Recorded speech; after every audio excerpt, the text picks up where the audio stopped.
That's actually an interesting question because I think many people don't understand how computing actually began at Waterloo and why it became dominant so quickly and who was responsible. And it's not a straight line, as I guess most things in history are not. It begins with the arrival of a professor in mathematics from the University of Toronto by the name of Ralph Stanton, who was hired by what was then Waterloo College. The key player in the beginning is going to be Ralph Stanton, and he comes from U of T, but he also brings with him significant numbers of graduate students, one of whom would be Donald Cowan, who ends up becoming the first chair of the Department of Computer Science at Waterloo, who comes here entirely because of Stanton. The other man who came to Waterloo because of Ralph is a man called Wesley Graham, J.W. Graham or Wes Graham. And Wes Graham had done coursework at U of T and had studied with Stanton. And he had gone on to work for IBM, where he had become a project leader at IBM in Toronto. And so he knew computers inside out. And he talked to Stanton and said, you know, I'd be interested in coming to a new university to teach in the Department of Mathematics. And so Stanton said, well, yes, please come, because he knew Graham to be a really brilliant student. And Graham came and was a lecturer in mathematics. And at this point in time, they had begun to think about having a computer, not a computer science department, but a department that involved with computing, and it was going to be in electrical engineering. They were building computers, not writing software. They wanted to make a computer and then try to make it work. And that's what U of T was doing too. I think the model was a Unix. Anyway, what happened was they put a very, very prominent engineering professor by the name of Basil Myers in charge of the computer project at Waterloo. But there was a change in dynamics because Basil Myers got frustrated with Canada, and he got very frustrated with the kind of lack of grants that he could acquire in Canada, and building computing was expensive. So he went back and left the computing as a director, and Stanton at this point suggested that maybe Wes Graham, because of his knowledge of computing from IBM, would be a reasonable choice as the new director. A turning point, if ever there was one, for the University of Waterloo. That, you know, we often talk about timing. The timing was just right, and the personality was just right. And Graham had just come back from Toronto and was not interested in an academic career as a publishing scholar, but a more practical application of computing. And so that's really important. I always think that's one of the great turning points. Now, lots of stories about this and lots of theories, but basically, Graham said, why are we building a computer when you can buy one from IBM, for you can lease it and you can buy it? There's no point in building another computer. So he shifted the direction of computing at Waterloo from building a computer to leasing them from IBM. And then leasing them from IBM and then determining how to write the software that will make the computers more efficient. And this becomes the leitmotif at the University of Waterloo. Waterloo would do what the others weren't doing, rather than replicating what every other university was trying to do. There is this idea that computers are something that are important, and that everybody should be able to use them effectively and efficiently and do something interesting with them.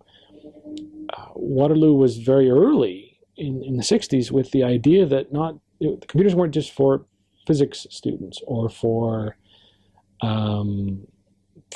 computer science students or math students or engineers, that art students or like literature majors or philosophers, they could also use a computer, not just to write essays, but maybe there were applications. There were people writing early concordances and indices and dictionaries, and that's one of the big reasons, I guess, for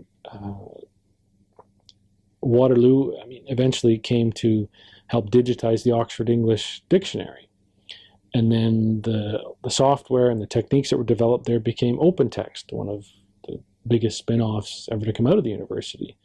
What Graham had in mind was, and it's often said, and I'll repeat it, but his phrase ultimately became, he wanted computers to be as common and used as easily by students as a pencil and a piece of paper. And he wanted every student to be able to use a computer at Waterloo. That simply was unheard of because at a university like Toronto, only the most senior professors had access to computers. Certainly junior professors did not, and students absolutely were totally outside of the pale. A, it was very expensive, and B, it was very inefficient. But it became part of what they said students coming out from Waterloo would be computer literate, and that became part of the mystique of Waterloo.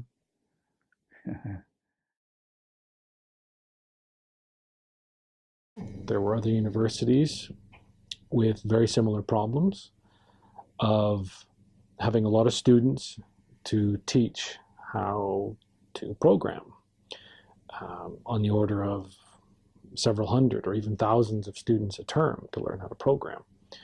And the standard IBM compiler, or the standard compiler for any computer of the day, tended to be fairly slow. It might take 10, 20, even 30 minutes to run a single program. So the common method of processing a lot of student programs was everybody submitted them in a great big batch. The computing center, I don't mean at Waterloo necessarily, but at other universities, they would process all of these programs at once, maybe overnight or over the course of a few days, and you might get the results back within a few days or even a week. To run your program once might take a week after having written it and punched it onto punch cards, submitting it, and then you walk away and that was that. You might not see it again for a few days.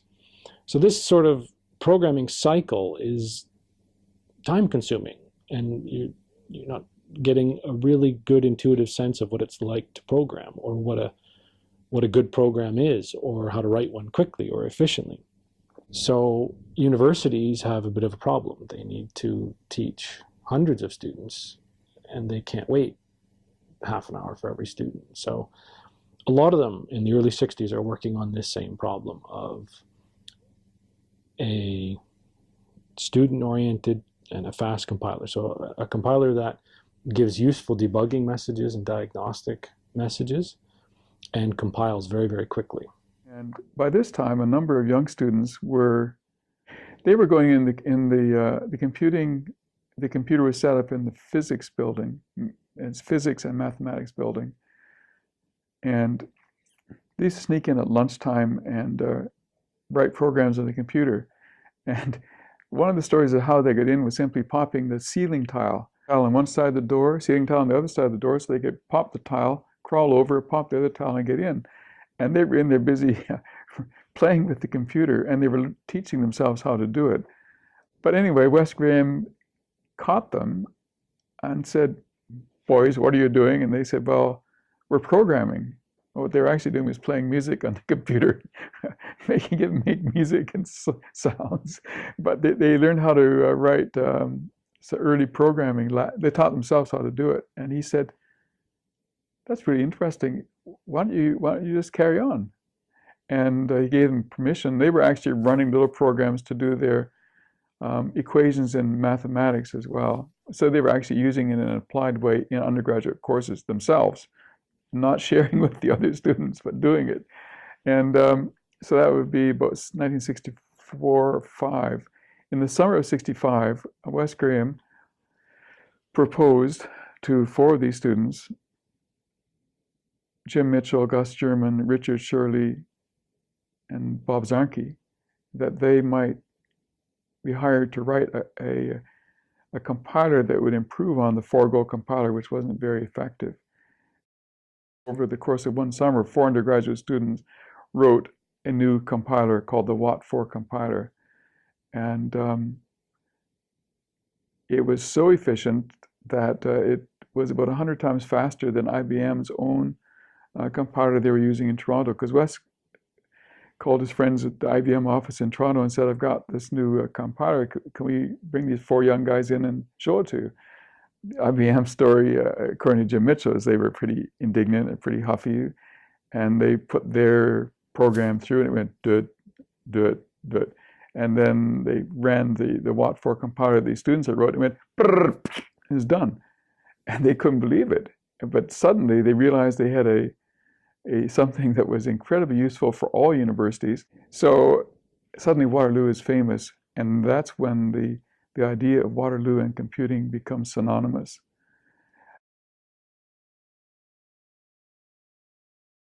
In the meantime, because we now have a relationship with Honeywell, we've had this long-standing relationship with IBM. There's another major computer company called DEC. And DEC want to become part of the computing scene at Waterloo too. And so they agreed, and I think it's about 1983, to donate $23 million worth of computers, including the big VAX computers. And once again, the issue came up over, well, who controls, if you create new software using the DEC system, do they own it, or does the university professors who work on it own it? And DEC said, no, if we're giving you $23 million worth of computers, our computers, we own it. And the story that's fascinating, which is good for YouTube, is that they had the trucks loaded and they were getting on the 401, and Wes Graham said, no, that's not the way we do it at Waterloo. Stop the trucks. And the stop the trucks quote has been told to me by enough people that it's got to be true, including a person who was in the office with him when he said it. Stop the trucks. We're not accepting, and that's a huge donation. And they said, okay, we'll change our policy. Waterloo's policy remains intact.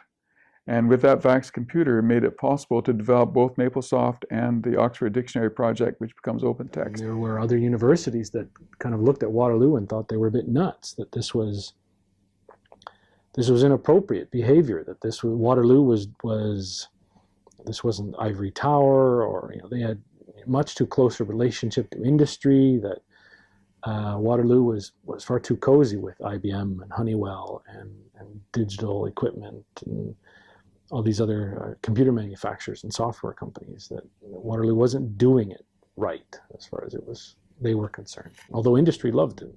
When you talk to companies like Honeywell or IBM, they saw Waterloo as a brilliant place for software development.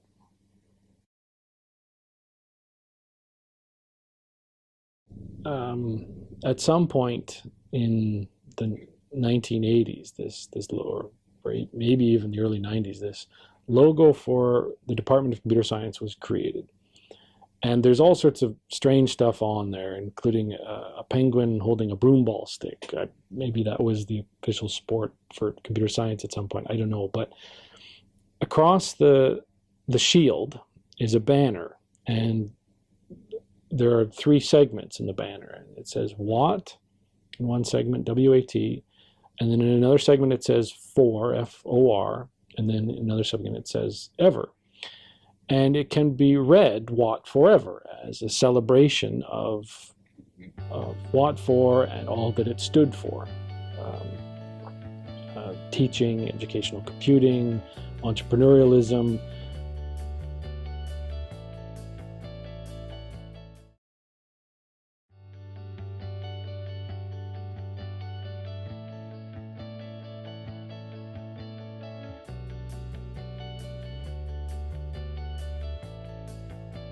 The only rule that Lazaridis insisted upon was that it be the best in the world. It wasn't going to be second best or third best. It had to be the best, and that's the driving force behind it.